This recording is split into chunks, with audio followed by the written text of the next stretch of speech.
Hi everyone, so I am back. I did say I would be filming this weekend.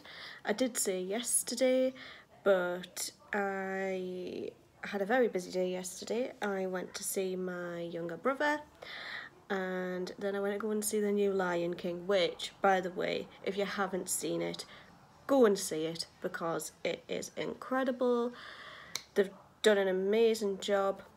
There are some parts that I wish that they had included from the original, but we'll leave that there because I don't do spoilers, because I know how annoying it is if people give me spoilers. I get so annoyed. So that's the reason I haven't filmed yesterday and during the week. For those of you who don't live in the UK, we have been suffering with the hottest weather, and I don't do well with the heat at all, so I found it really hot. I was actually really unwell this week, so it's been very difficult to even get into the mental frame of mind to film and the sort of physical state to film because of how hot it's been and stuff. So we're going to talk about something a little bit serious today. I was going to do gluten-free food favourites. That will be coming up. But I've been thinking about it, and this video, I've wanted to film this for the longest time. I've wanted to raise awareness of this for the longest time. And because not many people know about it, and not many people know the repercussions of having this condition. And I just want to go into it a little bit. So, the condition that I am talking about is Turner syndrome. So for those of you who don't know what Turner syndrome is, it is a chromosomal abnormality. Scientifically, females have 2 X chromosomes and men have an X and a Y chromosome. I don't know why I'm doing this with my hands, by the way. Yeah, so we have 2 different sets of chromosomes, but with me, as a female, I'm supposed to have 2 X chromosomes. I don't. I have an X chromosome and a bit. Now that impacts on a lot of different things in life. So I got diagnosed with Turner syndrome at the age of 8 years old. Some of the things that led to my diagnosis were the following. So the main thing was that I was very short. I am short. I was going to say 5 foot. I'm actually 4'11", so I am tiny. I'm 4'11", and being short, having sort of a broad chest, so got quite like wide elbows that turn out slightly when you stretch them out, which I didn't actually notice this about myself until a few years ago, which is really weird, because when I was looking at other people doing that, I was like, my elbows don't go straight, my elbows turn out slightly. And other little bits and bobs. The main reason I actually went to go and get diagnosed was because I had severe migraines, and my mum was concerned that I was falling behind at school. So that's why she went to go and get me diagnosed. Now, as I say, short stature is one thing, but there are a lot of behavioural things and difficulties that girls with Turner syndrome can have. And I say girls, biological females, because biological males cannot have this condition because they don't have 2 X chromosomes. But there is a male equivalent, I believe, called Klinefelter syndrome. So it affects, Turner syndrome affects every 1 in 2,000 female live births. So it's quite a rare condition. and basically it means, so I obviously said it's a chromosomal abnormality, and the part of the chromosome that it affects is your development. So development when you hit puberty and things, so and your hormones.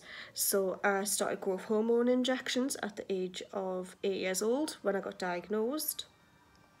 I used to have to inject myself with growth hormone every day, and that stopped when I was age 16 because I felt that when I went to go and see my consultant at the time, because I was seeing a paediatric endocrinologist, and she had said you can continue with it, but you'll not see much difference in your height. You'll see very little difference, so it's entirely up to you whether you want to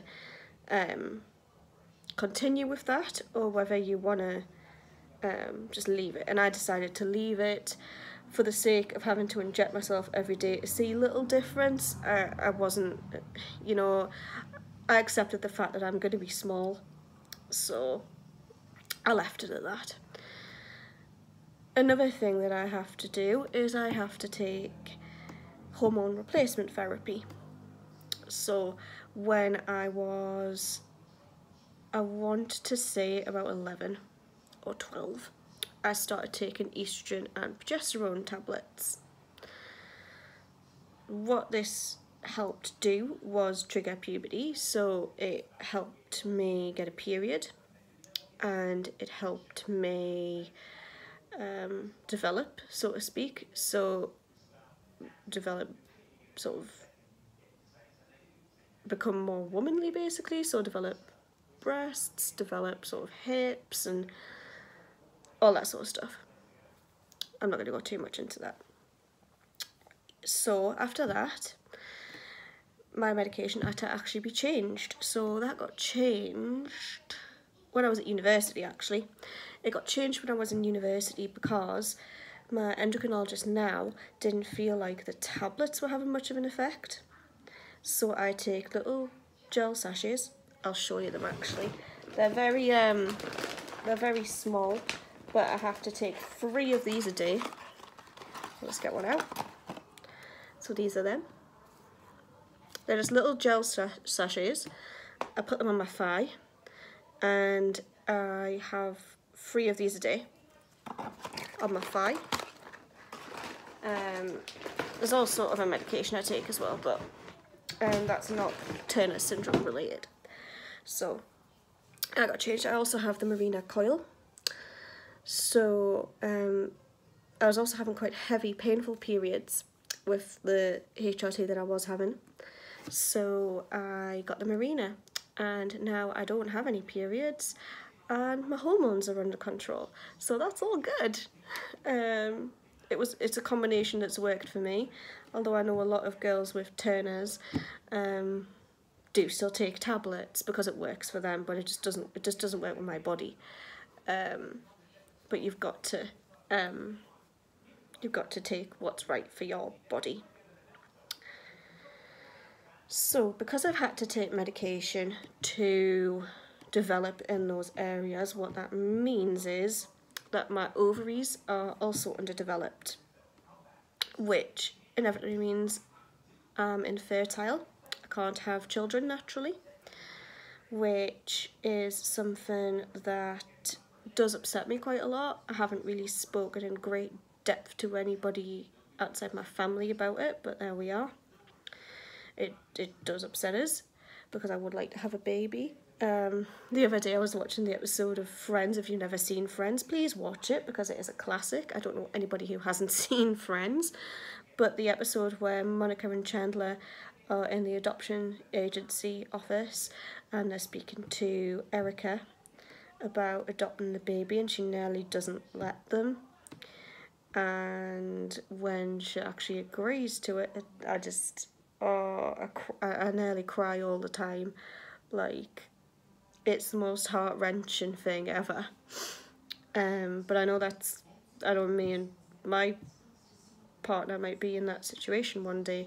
We're hoping to go on the waiting list for IVF, not right now, but in a few years' time. So that's another impact of Turner syndrome.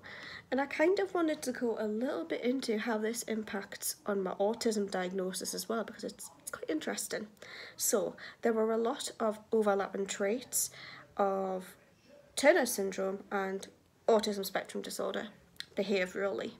So I think with Turner syndrome, I have no spatial awareness. So if you were to put something in front of me, so I feel like this is quite far away, so I'm filming on my phone, but if I reach out, that I'm probably going to be able to touch it, but I can't quite gauge that. That's just a guess. So my spatial awareness is rubbish. Maths. I can't do maths. I've never been able to do maths, and that's just something that comes with Turner syndrome. I find it hard. I find it harder to process. It takes me longer to deal with, to be able to get those figures. I get there eventually, it just takes me longer. So the fact that it takes us longer to process that type of information, I don't have much spatial awareness in terms of like people's personal space as well. I can unintentionally get quite close to people, but then I'm also very protective of my own personal space. It's very strange. And just generally being quite challenging as a child. Sensory things would really get to me as a child, particularly strangers approaching me or going near me. Lights, I've always been light sensitive. Like I said earlier, the main reason why I actually got my diagnosis was because my mum took me to have my migraines seen to, because I was getting them so frequently and I was so ill as a child with migraine. So I am heat and light sensitive, hence this weather just does not do it for me at all. Like, people are like, oh my god, it's so nice. No, it's not. No, it's not. It's like, oh, this is hell for me. Like, I hate feeling sweaty. I hate being warm. I would rather just be in a nice, cool, dark room. It's quiet with nothing, and maybe like a little bit of like flickering light, because I do enjoy like candle flames. Candle flames are lovely and soothing, but it would be too hot. So I'm going off on a tangent now, aren't I? So yes, so there are a lot of overlapping traits. So that's why my autism diagnosis has taken so long as well, because of this condition. So there are a few things that girls with Turner syndrome have to get checked regularly. So a few of those things are thyroid, because I believe girls with Turner, I think it's overactive thyroid that girls with Turner syndrome can have, but correct me if I'm wrong. We have to have bone density scans, because we're on hormone replacement therapy. Our bodies don't naturally produce the amount of estrogen, if any at all, to keep our bones healthy. So we have to get a bone density scan to make sure that our bones are healthy and strong. I also have regular blood tests to check my hormone levels, and iron levels as well, because obviously I have the Mirena coil because of heavy periods, but also just to see that I'm nutritionally getting everything that I need and different things. But it's mainly to do with FSH, LH, that kind of hormone stuff. I don't remember what these stand for, but I remember in biology in school, this is how long ago it was, they're to do with your monthly cycle, basically.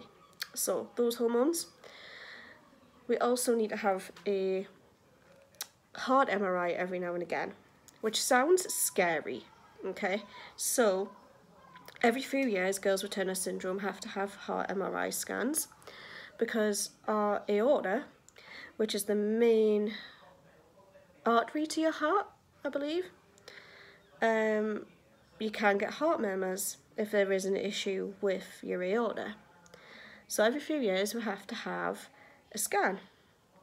And I have a funny story about this. Well, it's not that funny, but so the last time I seen my consultant was in 2017. He said because we haven't had a heart MRI in a little while, I just want to see what's going on there, just to make sure, so we can discuss it at your next appointment, which is this year, on the 22nd of August. So, I was just looking through my letters, just casually, maybe about a month or so ago, and I was looking through my letter from Dr. Quinton, and I was like, heart MRI, I do remember something being said about that, but I don't remember going to have one. Am I going crazy? So I tried to find some other letters to see whether I had actually had one, like a date, and I'd missed it, or something crazy like that. Nothing. So I was like, I need to phone the hospital to check that everything's fine. So I phoned the hospital, and I was like, this is going to sound really mad, and you're probably not going to believe me, but the situation is I was meant to have a heart MRI maybe 2 years ago, and I haven't received a request to have one.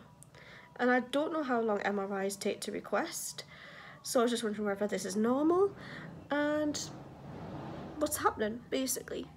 So the really lovely receptionist had said, oh, yeah, you were meant to have one 2 years ago. Please excuse the motorbike outside, waiting for it to go. Thank you.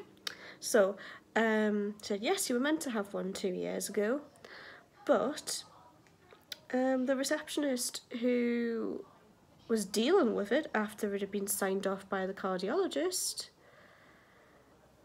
just forgot to file it, so now it's gone astray. It's like, fantastic. I have an appointment in a month. So I got in touch with my endocrinologist who I deal with, because he wanted to have a look at the results to see whether everything was okay. And he actually wrote to them, and I had a letter the other day saying, Jennifer's heart MRI appears to have gone astray. How does an MRI go astray? I really, really don't know. But anyway, so that's my little story time there. For anybody who does have Turner syndrome, who feels like they're alone, you're definitely not alone. There are plenty of other people with Turner syndrome, plenty of other girls. There's a big community of us. One of my best friends actually has Turner syndrome as well, and we never actually knew, and we were on a sort of girls' spa day, and we were filling out the forms before we went to go and have massages, and we were talking, and then we were both like, we've both got Turner syndrome, like how crazy is that? Like, oh my god, that's insane. And I think that's only brought us closer together as friends as well, so that's really crazy. But you make good friends through it as well, friends for life. And yes, it's had its difficulties, you know, like I say. It may be linked to my autism diagnosis. I've found a lot of things very challenging in life, but I'm ploughing on, and I'm happy right now. So we're going to leave that little chat about Turner syndrome there. I can go into more about it if you want, if you find it interesting. I hope it hasn't been too rambly. I know I keep being very expressive with my hands. Please ignore. So, next week I will probably be filming at the weekend again, but in the morning on Saturday, because I am actually having a family weekend next weekend. So it's either going to be the weekend or on Tuesday that I film. So we'll see what I come up with there, and this will be my gluten-free favourites, because I have some great things to include since I've been on my fitness journey, which I'm also going to do a little bit about as well. But yeah, I'm in a really good place, and I want to keep making these videos. I know they haven't been as consistent as they were, but yes, I love making videos, and I love spreading awareness. So until next week, everyone, bye.